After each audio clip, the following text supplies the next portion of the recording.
Okay, so once na-connect na po yung dalawang wire na yan, pwede na nating ibalik yung takip.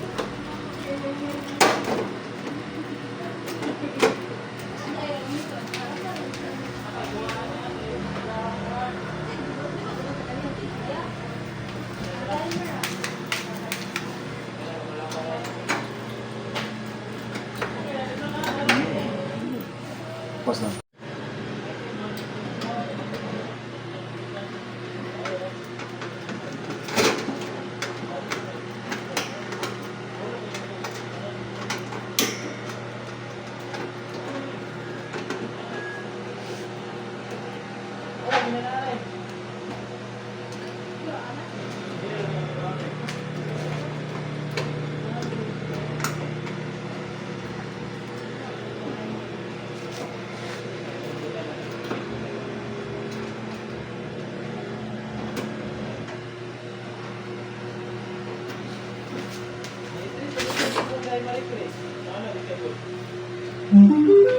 Bluetooth mode.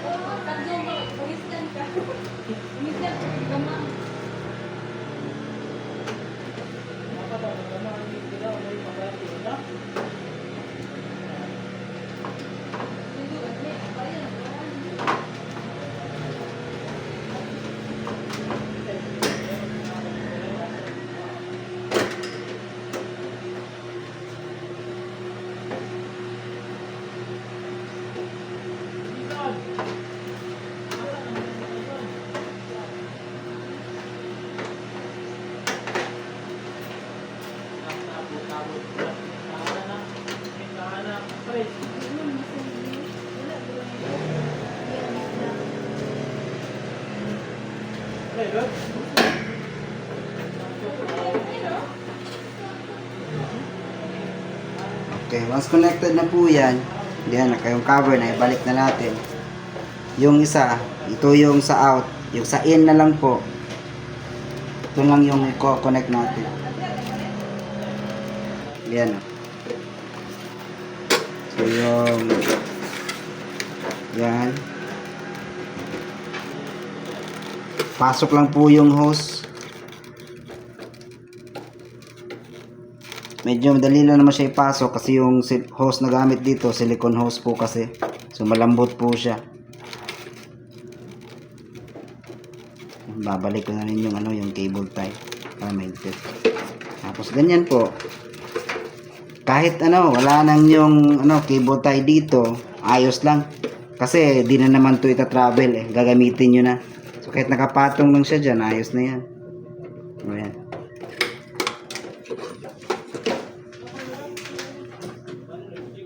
Tapos babalik na natin yung cover sa taas. Huwag po natin kalimutan itong dalawang hose na ito ipapasok dito. Kabilaan po yan, dalawa po kasi sila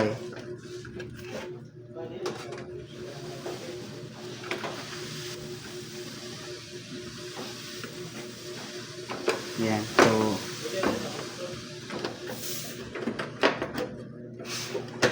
sa front po tayo una papasok. Ayan, para dapat may clicking sound.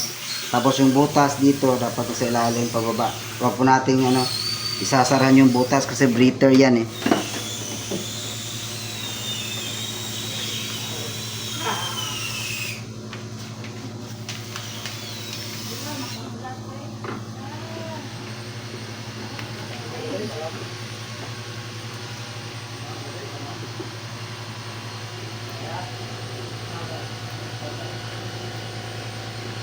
Ayan, sasara na po yan, nakasara na. Tapos yung cover, balik na lang natin. Ayan. So, yan, na-replace na po natin yung defective na water pump niya. So, pagkatapos yan, pwede niyang i-testing. So, dapat po, gumana na yung unit. Okay? So, yun lang po. Maraming salamat.